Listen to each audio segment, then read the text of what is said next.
Hallelujah. God bless you, brothers and sisters, everyone all over the world. Thank you for joining us this evening for the second night of our Faith Explosion Conference. I want to leave you with our beloved friend, servant of God, mighty anointed son, hallelujah, in the kingdom. Our beloved friend, Bishop Stephen Lynn Evans. Thank you, brother. I appreciate you so much. Hasn't this been just beautiful this evening so far? So sweet, so precious, so rich. Appreciate you so much. We give you all the praise, Heavenly Father. We worship you.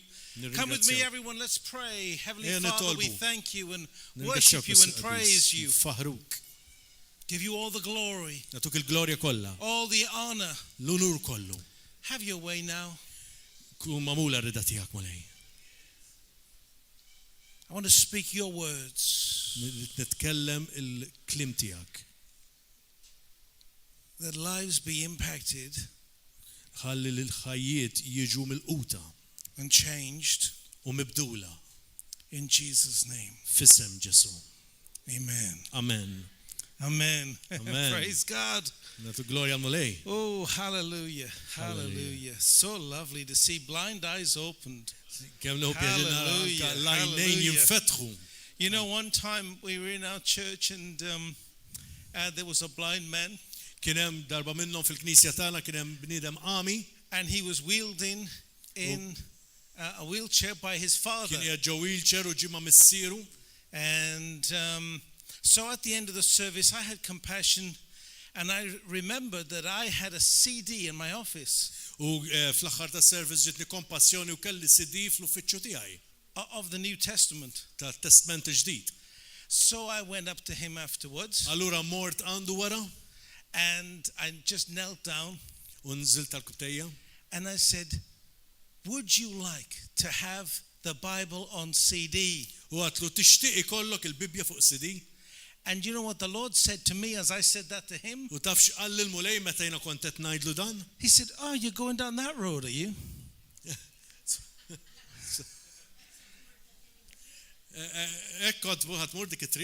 You're going to do it your way, are you? And I was shocked. And I sort of looked up and I say, oh, I know what that means. So I said to him, would you like to read the Bible? And you know, blind, they have the black glasses. So he said, I can't see. I said, that's not what I asked. I said, would you like to read the Bible? He said, I'm blind, I can't see. I said, that's not what I asked. I said, would you like to read the Bible? He said, he shook his shoulders. He said, I suppose so. I said, let me take the glasses off. And it's so simple. Placed hands on his eyes and ministered healing in Jesus' name. And after I ministered healing in Jesus' name, I called out, I said, bring a Bible. And I put it on his lap.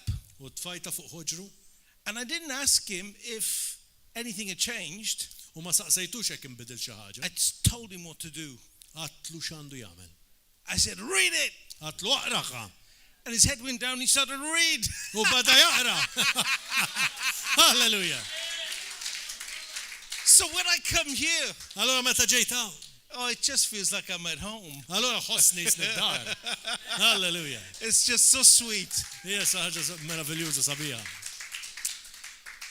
But I want to share with you something this evening.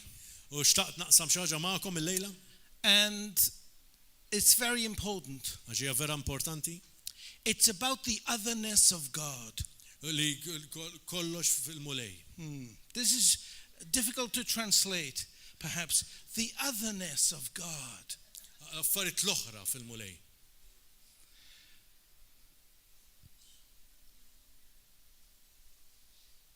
The angels the supernatural, l-affarijiet sopranaturali, the otherness of God, l-affarijiet l-oħra tal-mulej, which is all around us li qegħdin madwarna when we walk in the kingdom realm.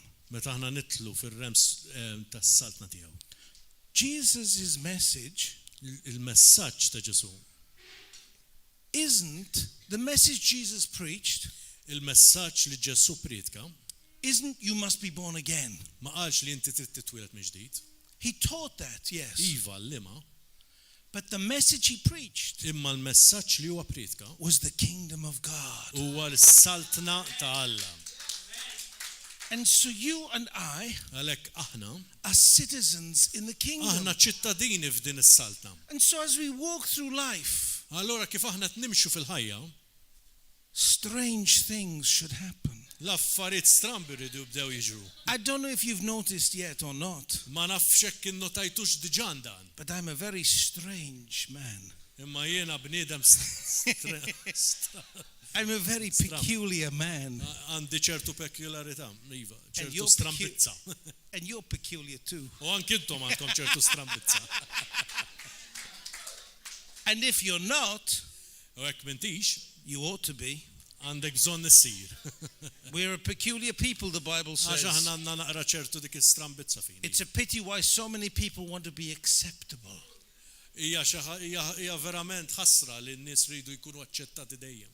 To live in the kingdom, Li inti tgħix fis-saltna, you have to be brave enough li inti trid tkun qalbini to be different. biex tkun differenti. Amen. Amen. Halleluja. I have had very strange things happen. Jiena ġraw li ħafna affarijiet strambi. One time, Waħda minnhom I went out in the morning. I was visiting Wales, where I come from. ħriġ darba minnhom kont qiegħed Wales minn fejn niġi jien. And I decided to go to the town. U deċidejt li mmur ġol villaġġ. And I prayed, Heavenly Father, just guide me where I need to go today. U talab, iva, mxini mulej fejn trid nimmur illum. And I walked through this market, U mxejt f'dan is-suq and I sensed u ħassejt that I needed to walk on the other side for some reason. u ħassejt li kelli nimxi fuq in-naħa l-oħra għal xi raġuni. Being led by the Spirit, you U see. ġejt immexxi mill-Ispirtu Sant. In Acts chapter 16, Atti kapitlu 16, Paul and Silas Pawlu u Silas were led by the Spirit kienu mmexxija mill-Ispirtu not to go to Asia. mhux biex ma jmorrux ġola mill-Asja, It's a change of direction. bidlilhom il-direzzjoni. Are you listening? Tisimgħu? I had a change of direction and I walked over to this side of the market. Kelli tibdil ta' direzzjoni u mxejt minn din-naħa tas-suq. As I walked to this side of the market, guess what I saw? Meta jiena mxejt minn dik in-naħa tas-suq, taf x'rajt? I saw a witchcraft stall. Rajt kien hemm stol ta' seħer. Witchcraft stall.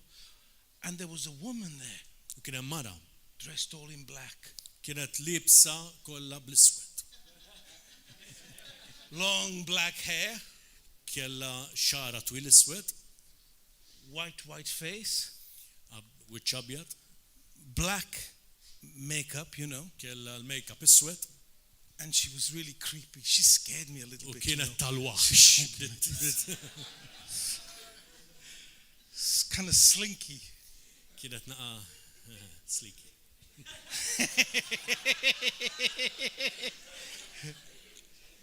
I'm quite good at walks, and I do different walks well. Tajjeb biex jagħmilhom dawn l-affarijiet. So she came up to me, U ġiet ħdejja, and she said, "Can I help?" għalt nista' ngħinek. I said, "No." Qatlu le, intela le, And I'm praying all the time. u qed nitlob il-ħin kollu jiena. Lord, what do you want me to do here? What am I doing here? What if someone from the church sees me in the witchcraft stall? Għat jiena x'inha nagħmel hawnhekk. Dan forsi ħadd jarani mill-Knisja li qiegħed f'dan il-post tas-seħer. Yeah, they know me around here, Lord. Hawnhekk jafuni, mulej, x'qed nagħmel hawn. So then I thought, I'll open a book Allura ħaniftaħ il-ktieb. and I just sort of, hide. Because I felt the leading of the Lord to be there. Għax jiena ħassejt li l-mulej timmexxini biex inkun hemmhekk propju. So I opened up this book. The book was there. Kien hemm dak ktib It ftaħtu. was an encyclopedia of witchcraft. U kien literalment iva encyclopedia tas-seħer. So I opened it up, U ftaħtu and there's a picture of Beelzebub. kien hemm ukoll stampa ta' Beelzebub. And I'm just looking at this thing, U kont qed and I'm inħares praying lejh. in tongues in my mind. Nitlob bl-insna wkoll dak Oh, I hope I'm really hearing from you, Lord. U verament nispera li qed nisma' minn għandek mill-mulej. Mulej, hekk bedejt. And she comes over to me again, U ġiet f'dejja reġgħet. and she says, "You're interested in spiritual things." U qaltlu inti interessat f'affarijiet spiritwali? I said, "I'm very interested in spiritual Qaltlu things." iva ħafna interessat f'affarijiet spiritwali. And I said, "My master Il-sidi Alla is very powerful." huwa qawwi ħafna. Hallelujah. She liked that. U ġbita. She said, "Can you tell me more?" U qaltlu tista' tgħidli iżjed? I said, I said, "I'll tell you more on one condition, Ngħidlek għal kundizzjoni waħda. that you give me 5 minutes of your unprejudiced attention." Jekk ngħidlek tgħidli ittini 5 minuti mingħajr ma tiġġudika, ma jkollokx preġudizzju fuq dan l-attenzjoni tiegħek totali insomma. Because what I'm going to tell you Li dak li ħanajdlek is going to shock you. ħalli tixxukkjak. And she said, "Oh, yes, yes, I'll do it." Iva. I said, "He's the King of Kings. Għattela dan huwa He's the r-re Lord of Lords. tar-rejiet huwa Alpha and s-sidin. Omega, the great I am. L-alfa u omega. He's coming back l-ejem for il-kbir. his church. Ħajerġa' jiġi lura l-Knisja His tiegħu. name is Wonderful Counselor. Għax ismu huwa l-Kunsillier il-kbir. And he's here right U now. qiegħed hawn bħalissa. And when I said those words, U meta ngħid dal-kliem it was like a ton of bricks fell on that shop. u qisha kien hemm xeba ġebel waqa' fuq dak il-ħanut And she started to cry. u bdiet tikbi. And then a gypsy woman U mbagħad kien hemm mara ġipsi who was a Christian kienet Kristjana who'd been praying for this shop for u years. bdiet titlob ħafna snin għal dan il-ħanut. She just turned up. U ġiet hemm. And I was able to lead this woman U jiena stajt immexxi dil-mara with the gypsy woman ma' din il-mara tal-ġipsi in a prayer to receive Jesus as Lord and Savior. bħala talba biex hi tirċievi l-Ġesu bħala s-Sid u s-Salvatur tagħha. And she said to me after, she said, "I've got to close this shop, haven't I?" U qalt li jiena rrid nagħlaq tal-ħanut u x'vera. I said, "Oh, yes." Qed li iva żgur. She said, "Take this encyclopedia, very expensive encyclopedia." Għatlu, hu din l-encyclopedia li kien li tiswa ħafna flus. She said, "Because I'm closing this shop down." Xina ħanalaq kollox. I walked to the Christian bookshop. Mort ġol Christian ġol store tal. We destroyed the encyclopedia there and then. Iwa ħraqna l-encyclopedia I took Christian literature back to her. u ħattila il-ktib Kristjan. She was still with the gypsy woman. Kienet ma' din il-mara ġipsi And a week later, u l-ġimgħa wara the shop was shut. il-ħanut inala. Glory to God. Natu glorja l-mulej. This is the leading of the Holy Spirit. Dan huwa meta jmexxina l-Ispirtu Sant. And this is what happened to Paul and Silas in the book of Acts. U dan li ġara ma' Pawlu u Silas fil-ktib tal-Atti. They were led not to go to Asia. Huma ġew immexxija biex ma jmorrux mill-Asja. Come with me as we just read from the book of Acts. Ejja Let's turn ħanaqraw to mill-ktib chapter tal-Atti. 16 of Acts. Kapitlu 16. Chapter 16. And let's read from... Let's read here. Thank you, Father. Grazzi mulej. Praise his holy name. Faħruh. Praise his wonderful name. Here we are. Faħru l-isem qaddis tiegħu. Thank you. Thank you. Let's read from verse 16 of chapter 16 in the book of Acts. Atti 16. Now it happened, as we went to pray, that a certain slave girl possessed with a spirit of divination met us, who brought her masters much profit by fortune telling. This girl followed Paul and us and cried out, saying, "These men are servants of the Most High God, who proclaim to us the way of salvation." Okay. But Paul, sorry. No, please. Finish it off. Okay, well, it's a long one. You better read that bit. Okay, verse. Yeah. Darba waħda aħna sejrin lejn il-post tat-talb intlaqet magħna tfajla l-sira li kella l-ispirtu biex taqra x-xorti u kienet iġġib ħafna l-flus lis-sidien tagħha bit-teħbir li kienet tagħmel. Din baqgħet mixja wara Pawlu u warajna tajjat u tajt. Dawn l-irġiel huma għaddejja tal-loli li jxandru triq tas-salvazzjoni. So then they beat them and they whipped them, and we read from verse 25. U dawn kienu mbagħad sawtuhom il daw u mbagħad naqraw minn vers 25.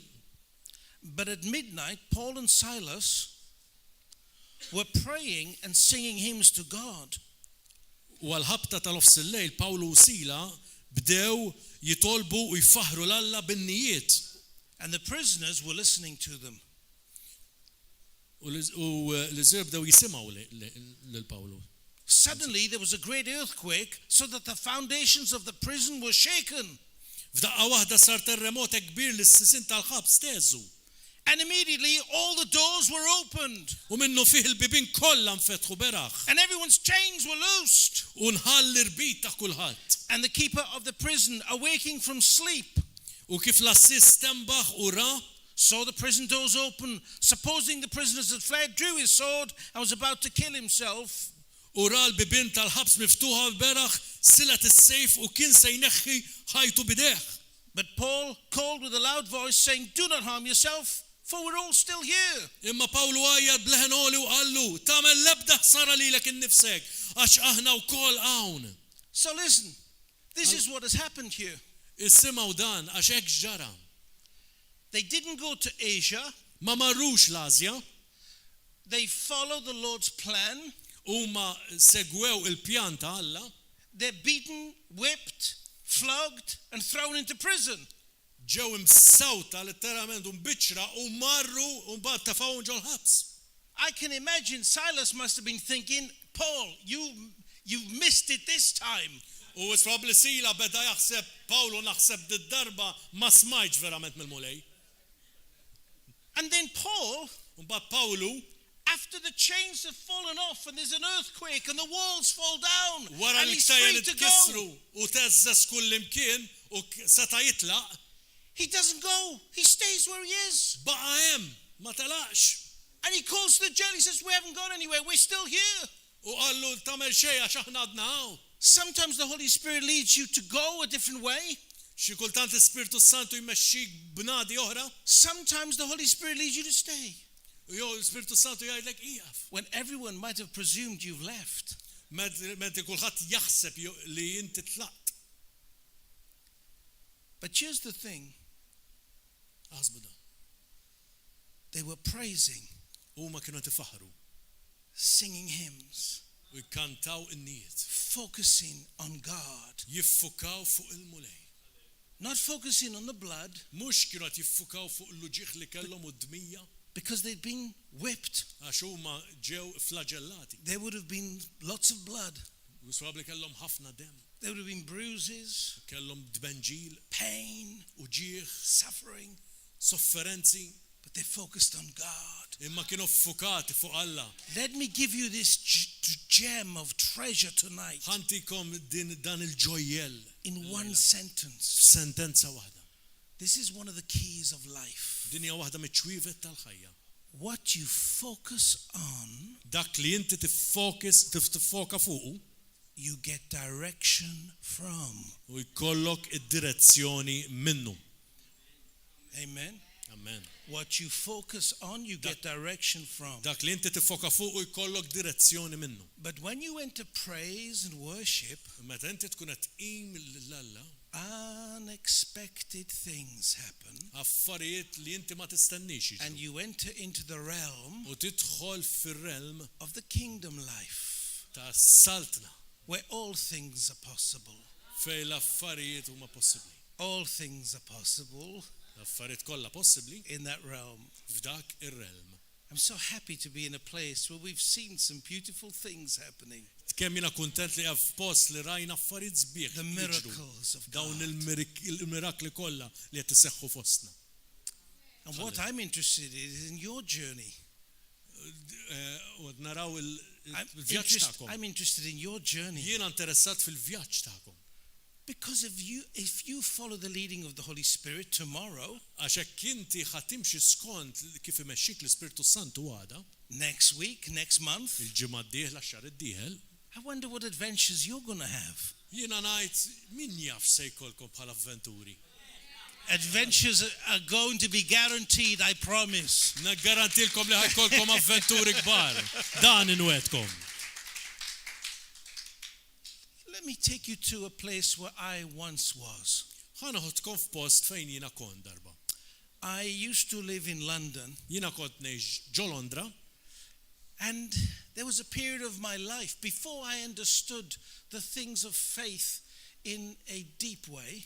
qabel jiena ma kont nifhem l-affarijiet ta' fidi b'mod profond, kont ngħix I say deep, but I've got a lot more depth to go, but ngħid font. I'm deeper imma- now than I used to be. Ngħid font però qatt mu font biżżejjed, imma kont inqas font millu. I was a young man, Kont ġuvni, depressed, kelli depressjoni, broken relationship, kont għadni kemm ħassart minn relazzjoni, felt like a failure in my life, ħassejtni qed infalli f'ħajti. felt as if as a Christian, Ħassejtni bħala Kristjan, I was the worst Christian on planet Earth. kont l-ar Kristjan fil-pjaneta. I even had suicidal thoughts, U kelli wkoll ħsibijiet ta' suwiċidju. very, very low. Kont verament fil-baxx. One day, Darba One- minnhom I was on my sick bed, kont qiegħed fil-sodda ta' għax kont marit. I had what they call man flu. Kelli dilli għajdula menflu. Women don't understand it. Għax in-nisa ma jifmuwix, It's a very bad thing men have. hija xi ħaġa li And when men have it, meta women- l-irġiel kollu, need to help. in-nisa jridu jgħinu. Women know. But there I was lying in this bed of Jien kont sickness, qiegħed fuq din is-sodda and there was a Tal-Mart. knock on the door. u xi ħadd ħabbat il-bib. And so I put the duvet over me, Allura poġġejt id-dressing gown fuqi and I went to the door, u mort just about. fuq il-bib And I peered through the door. u ħarist mill-bib. There was a immexxa. little window there. Kien hemm tieqa żgħira And I saw this evangelist, u rajt lil dan l-evanġelist. an Irishman. Kien bniedem mill-Irlanda. He was always enthusiastic. Kien dejjem entużjast. And you know, when you live like this, Allura inti tgħix f'dak il-mod, sometimes you can't take those people who are very enthusiastic. ma tkunx tista' tissapporti ċertu nies li jkollhom entużjażmu żejjed. Sometimes they're a little bit too much. Xi kultant ikunu wisq And he was always enthusiastic. u dan kien dejjem entużjast. So I pretended not to be in. Allura ma kon bdejt tippretendi li ma kontx qiegħed hemm.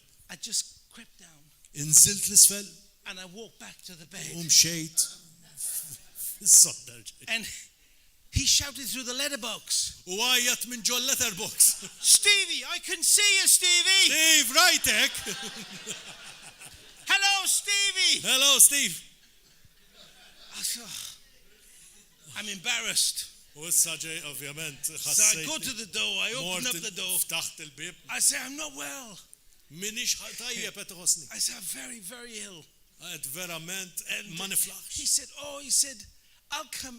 Let me come in. Let me come in. He said, Ħallina ħanna. I can help. Jien nista' ngħid. So, I thought, if I had enough strength, I want to punch him, perhaps. Li kieku kelli saħħa biżejjed rid tiddaqqa ta' pont biex So this is why ħassejt imma dak il-ħin. sorry. Skużawni li. It's a long time ago. Għax kien ilu da. And what happened was, I went back into my bedroom, Mort lura fil-kamra tas-sodda and he followed me into the bedroom. u ġi warajja fil-kamra tas-sodda And he sat at the end of the bed, u qatt fuq fit-tarf tas-sodda. and he said, I'm going to sing, Jinħa kanta. and I'm going to fill the atmosphere with U praise. ħanimla l-atmosfera bil-qima. And that was the second time I wanted to punch him. U dik kienet it-tieni darba li rid tiddaqqa ta' pont. I wasn't, so. But this is a very important day in my life. Din kienet verament ġurnata importanti f'ħajti. I just didn't know it then. Ma kontx nafa dak il-ħin. So he started to sing. Allura beda jkanta. Can you sing? We'll find out, eh?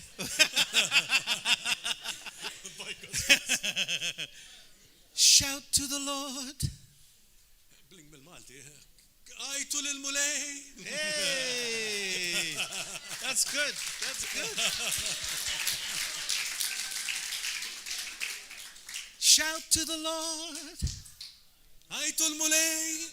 Shout to the Lord of hosts. Għajtu l-mulej. Okay. Tal-eżerċti. Yes. It breaks the heavy yoke. It breaks the heavy yoke. When we shout to the Lord. Ikisser il-madmat u meta ngħidu l-mulej, ħanajtu l-mulej. Hey! Hallelujah.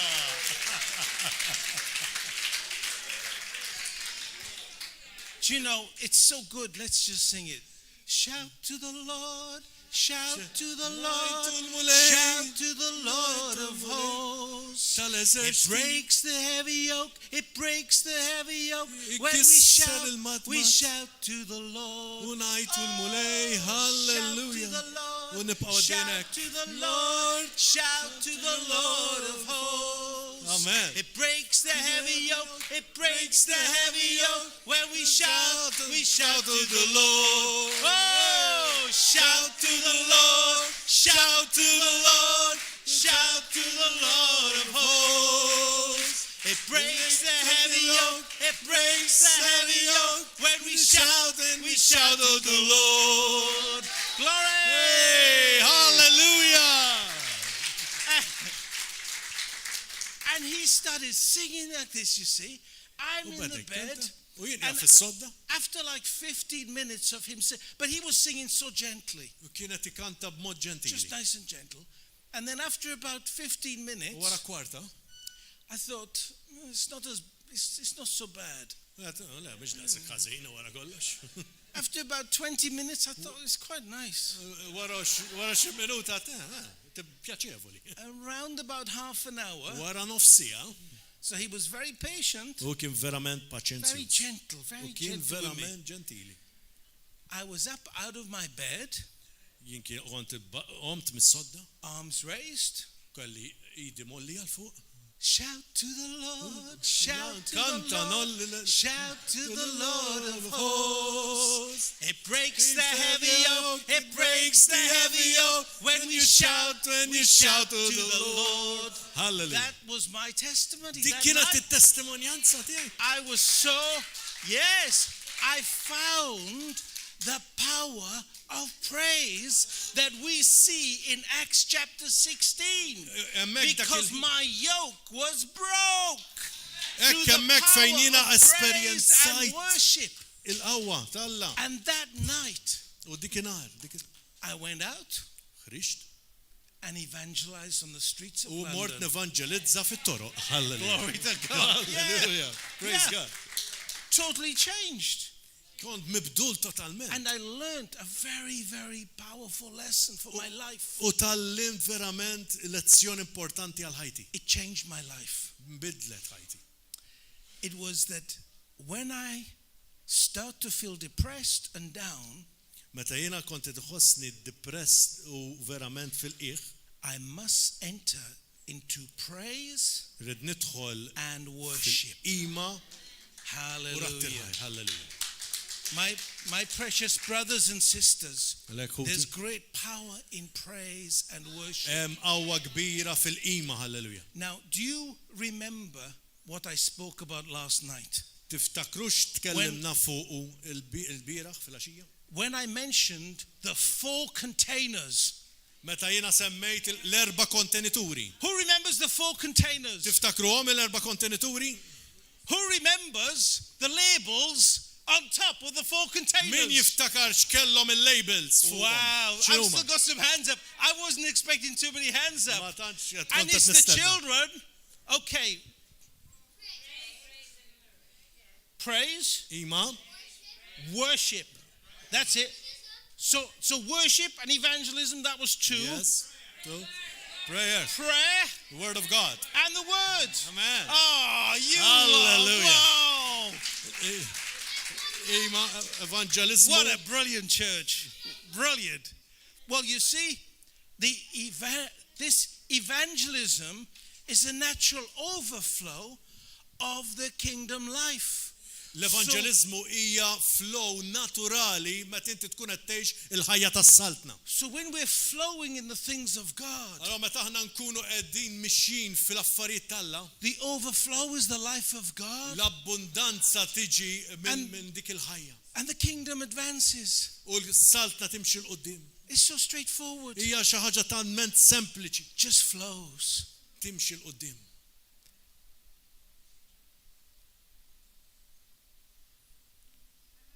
Just flows. Timxi b'mod naturali. Now, here's what we're going to do. Hekk ħanamlu.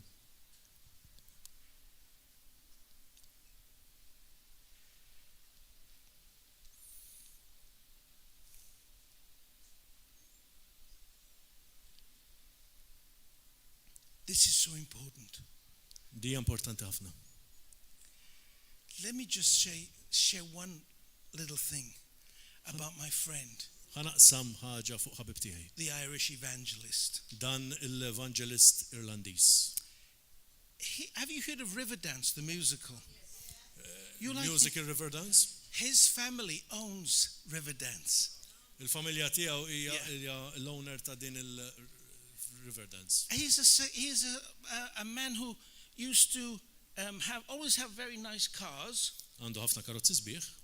And there was another Irishman who didn't have hardly any money, and he used to sell the newspapers on the street corner in London. Kien hemm ieħor li kien ukoll Irlandiż u ma kellu xejn flus u kien ibbieħ il-gazzetti frokna ġo Londra. And he used to sleep in the park. U kien jorqod ġo l-park. Just newspapers over him and leaves. That's where you sleep. But they were friends. Ma kienu ħbieb ħafna daw.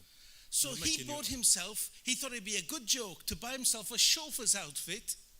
Kien ħajjajt bħala ġajdu wkoll ħajilbes bħala xofer And he turned up in his lovely Daimler u daħal f'dil karozza tan sabiħa with a chauffeur's outfit on. u kellu l-outfit ta' xufier. And he'd say, "Sir, your car." You see? Dinja l-karozza. And all the businessmen in London would be looking really strange as this man selling the newspaper goes into this beautiful car, you see? U fil-fatt dawn li biraw il-businessman li kien jafuq li qed ibiħ il-gazzetti f'daqqa waħda daħal ġod il-karozza. And this one day, he picked him up. This one day he picked him up. Darba minnhom ġabru minn fejn kien and they went to a very posh hotel. u marru ġod hotel lussus ħafna.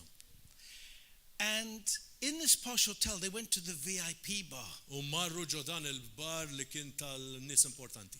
And there was some famous people there. U kien hemm xi naqqa nies famużi hemm. One of them was a singer from a pop group Kien hemm wieħed kantanti ta' pop group called Led Zeppelin. tal-Led Zeppelin. You know Led Zeppelin? Yes. You know a lady called Gloria Gaynor? She was a Kien disco hemm mara singer. wkoll Gloria Gaynor. Yeah. And then there was an actor, an actor, I don't know if you know this actor, but his name was Dudley Moore. You know Dudley Moore? L-attur Dudley Moore. Okay, Dudley Moore and his wife were there. U anke So l-mara picture tiegħu. the scene. there's this Irish evangelist Kien hemm dan l-evangelist Irlandiż, with all those characters, kien hemm dawn in-nies famużi kollha and madwaru. this little Irishman U dan ir-raġel who played the Irlandiż spoons. li kien doq li maref, okay. And they're singing the Our Father in the hotel VIP U lounge. qed ikantaw il-missierna ġo dil-VIP lounge, wow. And when Dudley Moore and his wife U dek li morru l-mara tiegħu found out that this man lived in the parks in London, u sir jafu li dan kienet jgħix ġo l-parks ġo Londra, they said, no, you come back with us to our mansion. għadlu le inti tiġi magħna fid-dar tagħna. Wow. Yeah.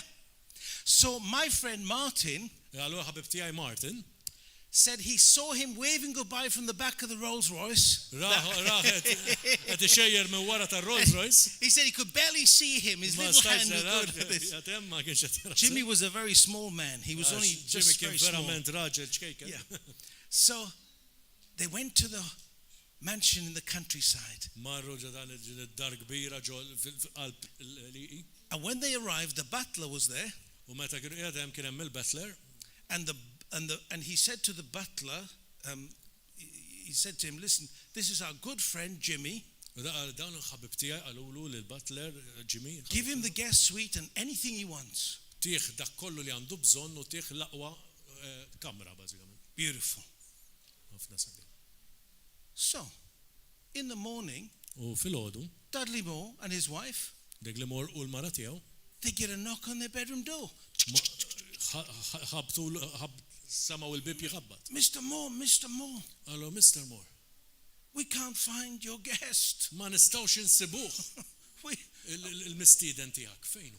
We went with the breakfast, but no one Morna there. kull imkien anka fil-posta So fejn they went il-breakfast in. ma nsibniex.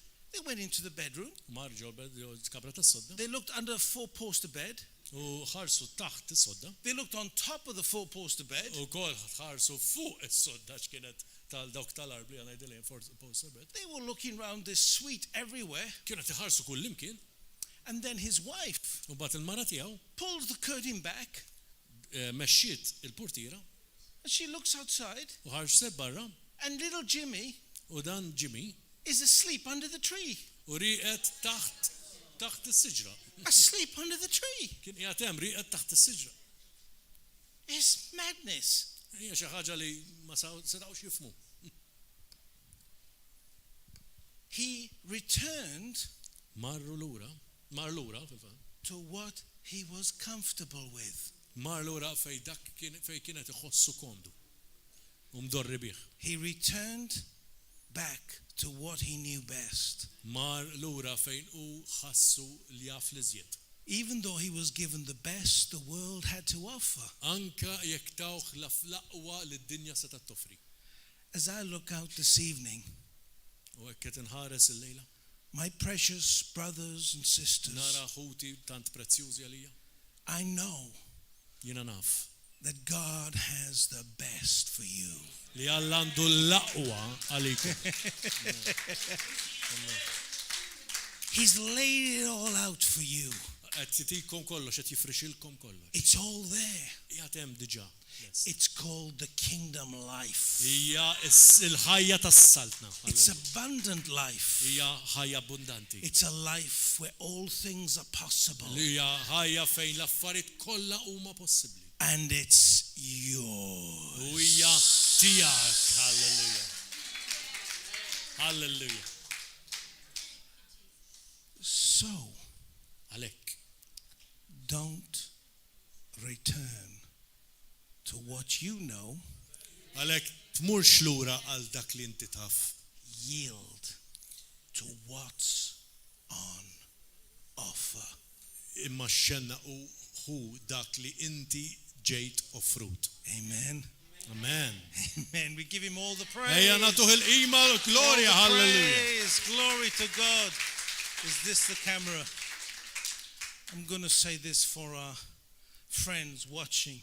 Edna għanajdin għal bib tiegħi li qed iħarsu. I want to say this to everyone watching. Listen, you're so precious. Intom tant prezzjużi.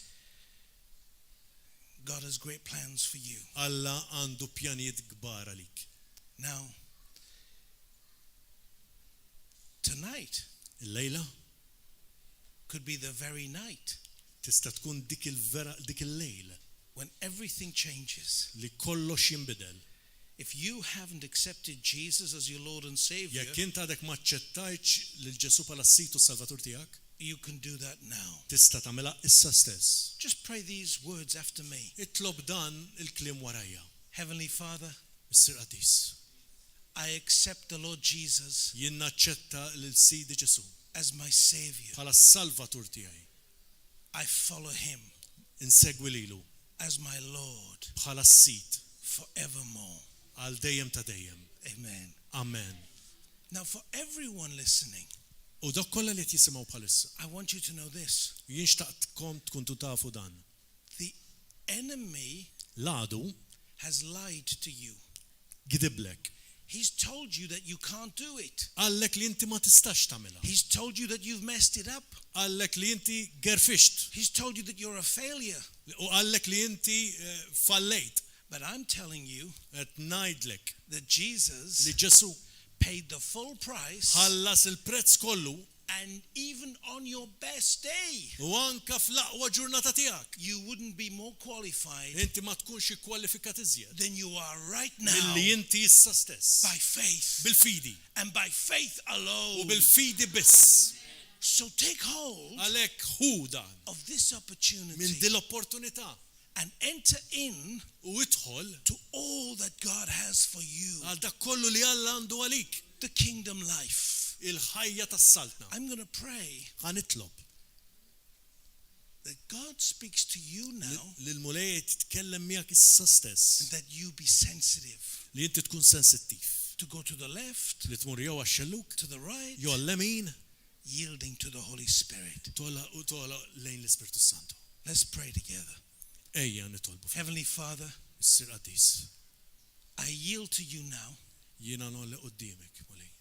my life Ħajti as an instrument bħala strument of your kingdom, tas-saltna tiegħek. as an ambassador. Bħala ambaxxatur Have your way tkun magħmula rida tiegħek in and through my life, f'ħajti u f'permezz ta' ħajti. now and forevermore. Issa u għal dejjem. In Jesus' name. F'isem Ġesu. Amen. Amen. We love you. Nħobbukom. We love you, precious Nħobbukom viewers. prezzjużi. River of Love Church, Malta. River of Love Malta. Praise God. Nfaħru We love l-mulej. you. Hallelujah. Precious brothers and sisters, this evening, Tħut jeżis. I want us to pray that similar prayer. Jirixxu li nitolbu din it-talba. Stand with me now, please. Qumu bil-wieqfa.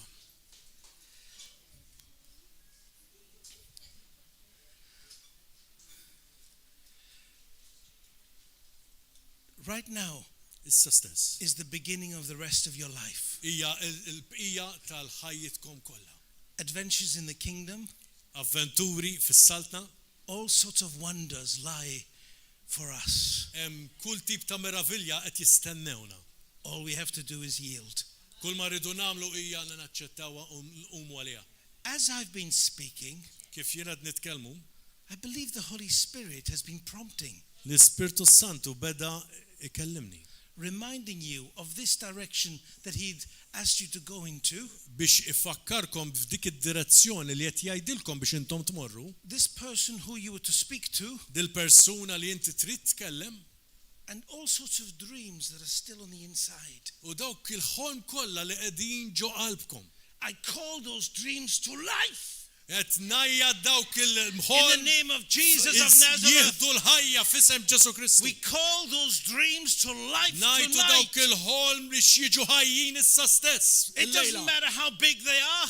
Huma kemm huma kbar. They're not too big for God. Mhumiex kbar iżjed minn Alla. Dream and dream big. Uħolmu bi His kbir. kingdom is big. Għax is-salta tiegħu hiju kbir His immens. ability is big in you. Għax il-qawwa tiegħu hija kbira His fik. power is great. Għax il-qawwa tiegħu hija So kbira. we come to Him now. Għalhekk niġu għandu llum. Every eye closed Għajnejkom magħluqa bħalissa stess. before God. Quddiem il-mulej. No one talking. We respond to God right now. Aħna qed nirrispondu lil-Alla bħalissa qed nitkellmu miegħu. Very sacred. Għax dan huwa A mument sagru. response to God. No one. No one whispering, no one talking. Titkellmux bħalissa. Quiet before God. Listen, I want us to respond to him right now. Rridu li aħna. God has been speaking to you about something. Għax il-Mulej kellimkom bħala missjoni. Kellimkom fuq xi missjoni partikolari. One of the words that he calls us in the New Testament. Waħda mill-kliem li juża. He says we're ambassadors. Fit-Testament ġdid li aħna ambasċaturi. You're an ambassador, my brother, my sister. And you're on a mission. U inti qiegħed f'missjoni. God's mission. Il-missjoni ta' every eye closed. Għal għajnejkom. Heavenly Father. Mr. Qadis. We respond now qed nirrispondu issa to the mission of God for our lives. Għal missjoni tiegħek to your kingdom call. Għal sejħa tas-saltna tiegħek. And if God has spoken to you about something in particular, jekk il-Mulej kellimkom xi ħaġa partikolari, raise your hand to him now. Olli jdejk issa. In Jesus' name. Raise your hand. If he's spoken, and don't be shy about it, raise it high. Olja idejk jekk il-Mulej kellimkom xi ħaġa partikolari. Heavenly Father, Mr. Qadis, you see hands raised. Tara li dej mollija bħalissa. Father God, we thank and praise you for what you're doing in these lives. Nirringrazzjak ta' dak kollu li qed tagħmel f'dawn il-ħajja. Every precious person in this room. Kull persuna prezzjuża ġod il-kamra. Father God, these hands raised now. Dawn li dej li huma mollija bħalissa. For these missions that you've called to people's hearts. Il-missjonijiet li inti ssejjaħt. Being sealed tonight. Qed jiġu siġillati l-lejla. As the beginning of the rest of our lives. Bħala l-bidu tal-kumplament ta' ħajjitna. In Jesus' name. Fisem Ġesu. Amen. Amen. Amen. And Praise amen. God. Hallelujah. Hallelujah. Hallelujah.